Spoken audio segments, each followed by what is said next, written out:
Hello there, folks. I'm here at Assateague Island National Seashore, one of one of the most spectacular places in Maryland. An absolutely stunning place, and very different from the western part of Maryland. Basically, almost all of like the Western Shore West. It's very much temperate, very much. Once you go into Western Maryland, Maryland's sort of like, people call it like a slice of America, because you got mountains, some pretty significant mountains, 3,000 plus feet in the West.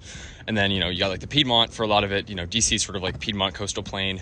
And then as you go to the western shore of the Chesapeake Bay, most of it's still temperate forest, deciduous. But as you go south to the very southernmost western shore of Maryland, you start to get into some sort of more evergreen, more of like coniferous forest, like you see, say, in the south. And a lot of like loblolly pine specifically. Loblolly pine are native all the way up to like Annapolis and even above there on the western shore. But then it's once you really cross over the Bay Bridge to the eastern shore where you start to get this really mostly pine environment. Loblolly pine and sort of more of that southeastern look. And it's interesting. Where do the subtropics really start? I don't really know, but it's something I've debated a lot, thought a lot about. I'd say, parts of the eastern shore of Maryland, there's certainly a good case for having them be subtropical. A lot of what, you can tell about a lot of what's subtropical by, what's cultivated there. And of course, unfortunately, hardy palms aren't nearly as common here as they should be. Virginia Beach, they're everywhere. Here, again, it's not that much colder than Virginia Beach. You should be seeing them everywhere, but unfortunately, places just don't know any better, and they plant tropical palms and let them die. So Ocean City's has a bad reputation for that. The hotels spend millions of dollars each year planting hundreds of like 20-foot coconut palms, queen palms, and every winter they die and replace them. Whereas they could, spend that money once and have the palms, most of them survive. Plant palmetto, trachea, pindo palms. Most of those do pretty well here. But regardless of that, there are still some hardy palms here, and besides Ocean City's perhaps not great palm reputation, there's still some hardy palms there, and it's still a gorgeous place. This just south of Ocean City. Look at how beautiful this coastline is here. I've never seen the Maryland shore, and I'm glad I came out here finally. It is just stunning. It is really interesting, and it's one of the more northern areas with that sort of subtropical look, I'll say. Whether or not it's subtropical, I want your guys' input, because I'm not exactly sure, but DC, I still wouldn't say it's subtropical. A lot of sources say it is subtropical. I'd say DC is sort of like a transition zone, but mostly you can tell what's subtropical by what's growing there, especially in nature. Obviously, DC, all the forests look like something out of Pennsylvania or something. They're all deciduous. They look like something you see further north rather than further south. Here, looks like something you see further south. All the bald cypress. Actually, we drove through a bald cypress swamp. It was really cool. Bald cypress, loblolly pine.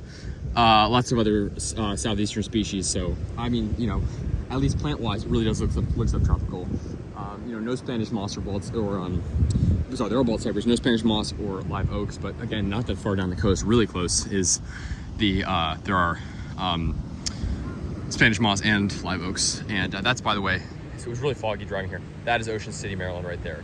So really cool view. I've never actually seen it in person before, but really, really gorgeous. And this is just a really beautiful spot. Look at how gorgeous this is. And then you can see all the way down. We hiked all the way down there and back already, but look at how far down you can see. Gorgeous. So yeah, this is Assateague Island National Seashore. Got some really cool different ecosystems.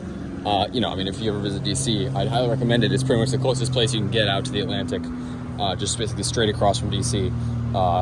Bit south, but pretty close. Yeah, just gorgeous place. Thanks for watching, folks.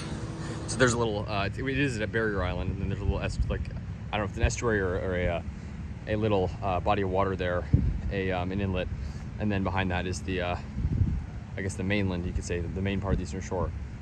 Lots of loblolly pine, lots of subtropical species, just really cool. And yeah, highly recommend a visit here. I've never been out here, as I said, but I'm glad I did. It's gorgeous. Take care, folks. Like and subscribe for more videos. Stay tuned and take care. And it is like almost, I actually felt the water, didn't feel that cold, and it is like almost hot enough today to go in the water. Quite honestly, if it's like close to 80, it's supposed to be close to 80 on Monday in DC, it's probably gonna be close to that here. It's probably a good swimming day. In fact, look at these guys. As I'm saying that, I didn't even look out here. Look at that, swimming, surfing, whatever they're doing out in the water in early November. It's a beautiful time for it. It's kind of crazy. But again, the climate here is nice and mild. There should be palmetto, there should be all sorts of species here. I just love it. It's a really cool place, climate-wise, and obviously if I lived out here, I'd plant all sorts of subtropical species. Just gorgeous. Take care, folks.